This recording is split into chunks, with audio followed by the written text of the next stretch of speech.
the modern investor may feel about his fund manager rather as French tyrant Napoleon Bonaparte felt about his generals.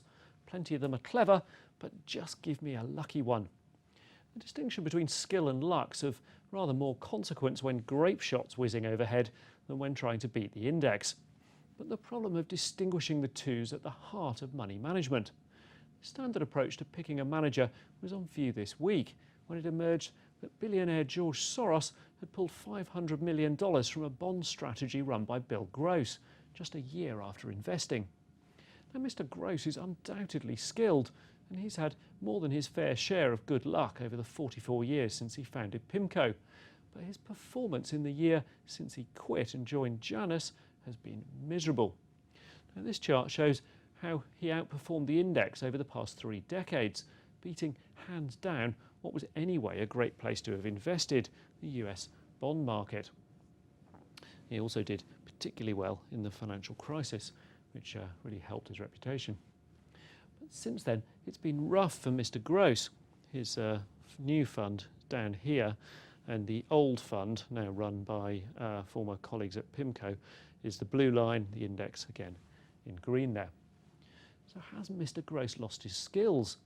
Were his past gains really about being leveraged into an era of falling yields rather than particular skills on his part?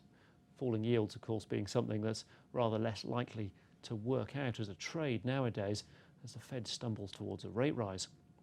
Is he distracted by his $200 million lawsuit against PIMCO? Or perhaps is he suffering from the move, the inability to chat to his previous colleagues and the loss of that working environment?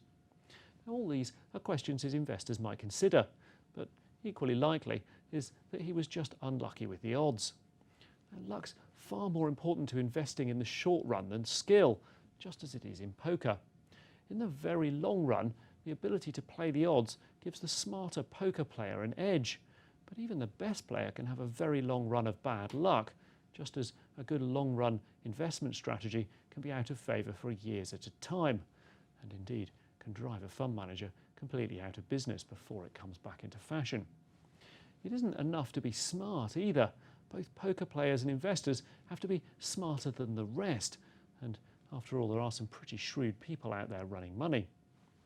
Nonetheless, a bad year often prompts customers to re-evaluate their fund manager. Decades of evidence shows that money flows into the funds and indeed to the parts of the market which have done best recently.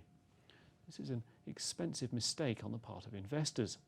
The problem is that investors typically have little confidence in their own ability to select able managers.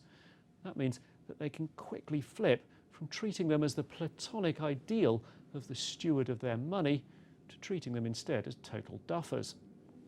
Investors are right to doubt their own choices.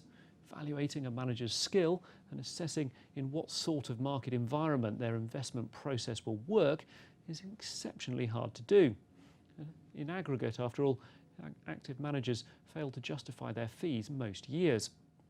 Weeding out the charlatans is tough, and there are a lot of charlatans out there. There are more than twice as many mutual funds as actively traded shares in the US, and the ratio is even higher in Europe. The result is that investors tend to rely too much on whatever hard information happens to be available. That means using past performance, which is about as useful in investing as the result of the last hand of cards is to choosing between poker players.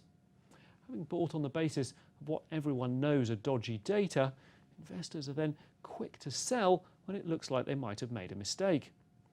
Mr. Gross lost 2% in the past year, which is disappointing for an unconstrained bond fund supposed to be benchmarked against safe cash. After such a poor start to his new fund management career, it's easy to explain why his investors might be filling in redemption forms. But those people who thought he was a genius a year ago find it much harder to justify their change of mind.